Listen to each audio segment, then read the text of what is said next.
Good morning, dear students. Welcome to the online English class of Saurabh sir. आज हम यहाँ पर अपने क्लास 10th का जो आपका ग्रामर सेक्शन है, ठीक है, जो ग्रामर सेक्शन है आपका, उसके अंतर्गत डायरेक्ट एंड डायरेक्ट स्पीच बनाना सीखेंगे। तो सबसे पहले डायरेक्ट एंड डायरेक्ट स्पीच क्या होती है उसको समझ लेते हैं। डायरेक्ट इनडायरेक्ट स्पीच जो होती है वो बड़ी ही सरल भी है और कठिन भी। डायरेक्ट इनडायरेक्ट स्पीच क्या है आपकी, सरल भी होती है और कठिन भी। इसके लिए आपको क्या करना रहता है कि समझना पड़ता है। यहाँ पर हर एक बात को आपको यहाँ पर समझना पड़ता है, तब जाकर आपका डायरेक्ट से इनडायरेक्ट में आप कन्वर्जन कर पाएंगे, वाक्य को बदल पाएंगे। इसके लिए आपको अच्छी तरीके से समझना पड़ता है। और डायरेक्ट इनडायरेक्ट एक ऐसी चीज है जो आपको इंटर तक और उसके बाद आपकी जो हाई लेवल्स की परीक्षाएं होती हैं उनमें भी वो लगातार बार बार पूछा जाता है। तो डायरेक्ट इनडायरेक्ट को अच्छे से समझ लें ताकि आपको कोई दिक्कत ना हो। तो सबसे पहले जानते हैं क्या होता है direct and indirect speech.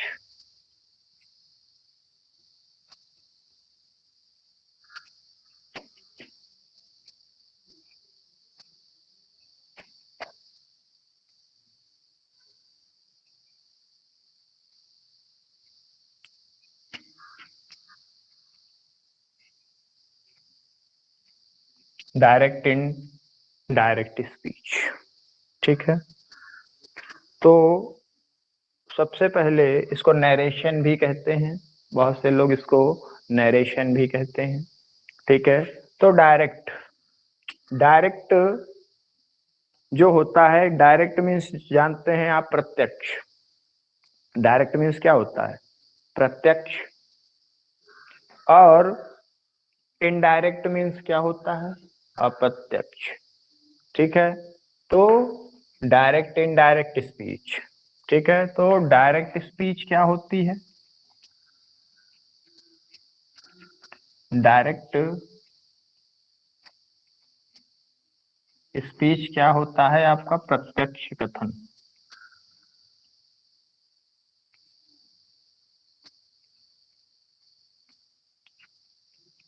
Direct speech क्या होता है, प्रत्यक्ष कथन। और उसी को हम जब इनडायरेक्ट में बदल देते हैं, किसमें, इनडायरेक्ट स्पीच में। इनडायरेक्ट स्पीच जो आपकी होती है उसको कहते हैं हम अप्रत्यक्ष कथन। क्या होता है, अप्रत्यक्ष कथन। अप्रत्यक्ष कथन में कोई तीसरा व्यक्ति, तीसरे व्यक्ति की बात की जाती है। अप्रत्यक्ष कथन में क्या होता है कि तीसरे व्यक्ति की बात की जाती है। तो डायरेक्टेड स्पीच और इनडायरेक्ट स्पीच। तो हम डायरेक्ट से जब इनडायरेक्ट स्पीच में वाक्यों को बदलते हैं तो उसके लिए पहले हमें जानकारी होनी चाहिए कि किस तरीके से हम वाक्यों को इनडायरेक्ट में बदलते हैं, उनके रूल्स क्या होते हैं, किस प्रकार से वाक्य जो हैं वो बदल दिए जाते हैं। तो सबसे पहले हम जानते हैं डायरेक्ट स्पीच। डायरेक्ट स्पीच क्या होती है, जैसे एक वाक्य लेते हैं,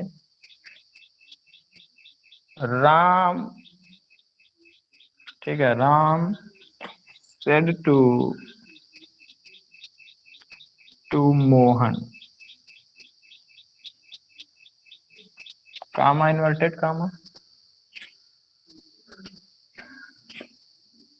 you are a good player, you are a good, you are a good player. ठीक है। Ram said to Mohan, you are a good player. तो इसमें क्या होता है, एक रिपोर्टिंग वर्ब और रिपोर्टिंग स्पीच। इसमें क्या रहती है, रिपोर्टिंग वर्ब और रिपोर्टिंग स्पीच रहती है आपकी। ठीक है। तो सबसे पहले ये जानते हैं कि रिपोर्टिंग वर्ब क्या होती है और रिपोर्टिंग स्पीच क्या होती है। सबसे पहले हम जानते हैं कि रिपोर्टिंग वर्ब क्या होती है और रिपोर्टिंग स्पीच क्या होती है। तो वाक्य आपका लिखा है कि Ram said to Mohan, you are a good player, you are a good player. तो इस वाक्य में हम पहले ये जानेंगे कि हमारी रिपोर्टिंग वर्ब और रिपोर्टिंग जो स्पीच है वो क्या होगी, है ना। तो सबसे पहले इसको हम जान लेते हैं कि जो हमारी रिपोर्टिंग वर्ब और रिपोर्टिंग स्पीच क्या होती है। तो रिपोर्टिंग जो वर्ब होती है वो क्या होती है हमारी, ये रिपोर्टिंग वर्ब है हमारी। क्या होती है ये हमारी क्या होती है, रिपोर्टिंग वर्ब। रिपोर्टिंग वर्ब ये हमारी क्या होती है, रिपोर्टिंग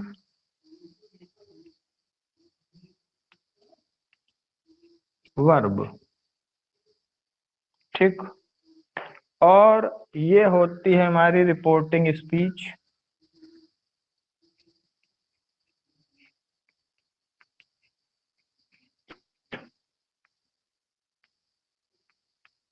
रिपोर्टिंग स्पीच या इसको रिपोर्टेड पार्ट भी कहते हैं। क्या कहते हैं, रिपोर्टेड पार्ट। रिपोर्टेड पार्ट भी इसको कहा जाता है। तो इसमें हम रिपोर्टिंग वर्ब और रिपोर्टेड जो आपकी वर्ब है, ठीक है, उसको क्या करते हैं हम समझ लेते हैं। तो रिपोर्टिंग वर्ब सेड टू वाला भाग और इन्वर्टेड कामा के अंदर वाला जो भाग होता है वो हमारी रिपोर्टिंग स्पीच कही जाती है। वो क्या होती है हमारी रिपोर्टिंग स्पीच। और डायरेक्ट से इनडायरेक्ट बनाते समय सबसे ज्यादा परिवर्तन रिपोर्टिंग स्पीच या रिपोर्टेड पार्ट में ही होता है। जो मेजर चेंज होते हैं वो हमारी किस में होते हैं, रिपोर्टिंग स्पीच में ही होते हैं।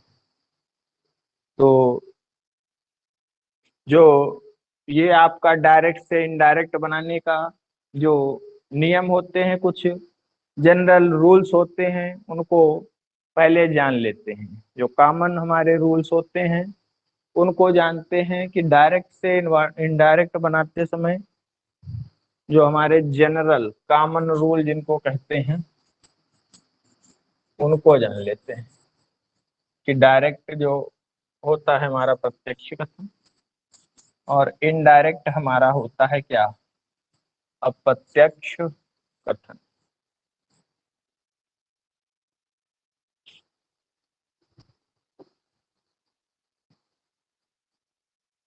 सबसे पहले क्या होते हैं जो कॉमन रूल।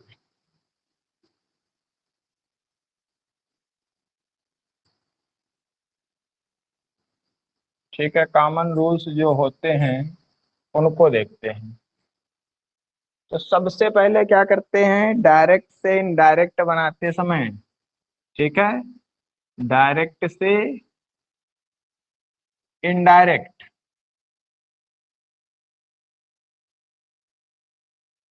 बनाते समय, बनाते समय डायरेक्ट से इनडायरेक्ट बनाते समय क्या होता है, इन्वर्टेड कामा हटा देते हैं। क्या करते हैं? जो इन्वर्टेड कामा होते हैं, ठीक है, उनको क्या कर देते हैं? हटा दिया जाता है। हटा दिया जाता है, ठीक है। उनको क्या कर देते हैं? उनको हम रिमूव कर देते हैं, रिलीज कर देते हैं, हटा देते हैं। उसके बाद आपका जैसे जब हम इन्वर्टेड कामा को हटाते हैं तो उसके स्थान पर, जब इन्वर्टेड कामा को हम क्या कर देते हैं? रिमूव करते हैं, हटाते हैं, तो उसके स्थान पर हम क्या करते हैं? एक उचित कंजक्शन, उचित कंजक्शन का प्रयोग करते हैं। चाहे दैट हो, ठीक हो, इफ या वेदर हो, या क्वेश्चन वर्ड वाला वह क्वेश्चन वर्ड हो, प्रश्नवाचक शब्द हो, तो हम एक उचित कंजक्शन का प्रयोग करते हैं। जब क्या करते हैं? इन्वर्टेड कामा को हम रिमूव करते हैं। क्या करते हैं? जब हम उनको रिमूव करते हैं तो हम क्या करते हैं? उचित कंजक्शन का प्रयोग कर लेते हैं, ठीक है।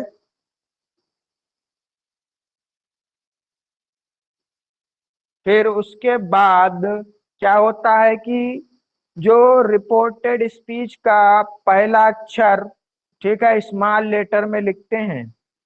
पहला अक्षर जो होता है उसको क्या करते हैं? हम स्मॉल लेटर में लिखते हैं। रिपोर्टेड स्पीच का जैसे Ram said to Mohan you are a good player था, तो इसमें जब इन्वर्टेड कामा हटाते हैं तो क्या करते हैं? स्मॉल लेटर से ही शुरू करते हैं। दैट लगाने के बाद स्मॉल लेटर से ही क्या करते हैं? शुरू होता है।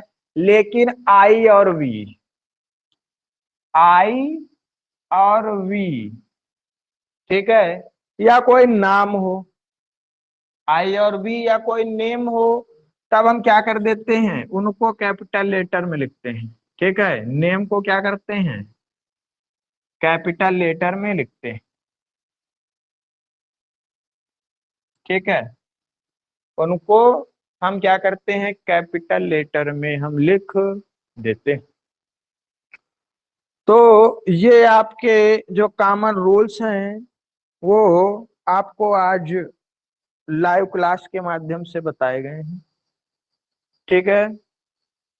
तो डायरेक्ट से इनडायरेक्ट स्पीच के अंतर्गत आप सभी के पास ग्रामर की बुक्स होती हैं, ग्रामर की बुक होंगी।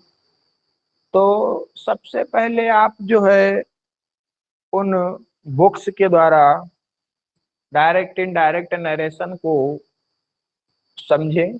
यहाँ पर हमारे द्वारा आपको बताया गया कि डायरेक्ट से इनडायरेक्ट जो स्पीच होती है वो अप्रत्यक्ष कथन के अंतर्गत होती है। जो अप्रत्यक्ष कथन होता है हम उसमें किसी तीसरे व्यक्ति की बात करते हैं। उसमें क्या करते हैं? किसी तीसरे व्यक्ति की बात की जाती है। और डायरेक्ट से इनडायरेक्ट बनाने के सबसे कॉमन रूल्स होते हैं कि क्या, कि इन्वर्टेड कामा रिमूव कर देते हैं, ठीक है। फिर आपका एक उचित कंजक्शन का प्रयोग कर देते हैं, इफ वेदर, ठीक है, या कहते हैं आपका टोल्ड, दैट, सॉरी टोल्ड नहीं, दैट, इनका प्रयोग कर देते हैं। आई वी, ठीक है, जो नेम्स होते हैं आपको इन्वर्टेड कामा हटाने के बाद हम क्या कर देते हैं? उनको क्या कर देते हैं? हम छोटे अक्षरों में लिखते हैं, लेकिन केवल आपके आई वी और नेम जो कैपिटल लेटर हैं आपके, उनको हम क्या करते हैं? उनको हम क्या कर देते हैं? बड़े अक्षरों में ही लिखते हैं, ठीक है। तो आज के लिए सभी बच्चे इतना ही। देखें, अपना एक फेयर कॉपी लेकर बैठा करें, या एक रफ कॉपी रख सकते हैं जिसपे यहाँ पर जो आपको नोटेबल लगे, जो भी आपको लिखना वो कायदे से तो जो रूल लिखवाए जाएंगे उनको आपको नोट कर लेना चाहिए। ठीक है। फिर भी जो भी आपको कोई भी चीज नोटेबल आपको लगती है, नोट करने योग्य, तो आप उसको तुरंत अपनी कॉपी पे क्या करें, नोट कर लें। ठीक है। तो जिससे आपको क्या होगा, आसानी रहेगी, जिससे आपको आसानी हो जाएगी। आप अगर कुछ चीज भूलेंगे तो अपनी कॉपी उठाकर उसको क्या करेंगे, हम देख लेंगे। तो आज के लिए बस इतना ही। That's all. Thank you.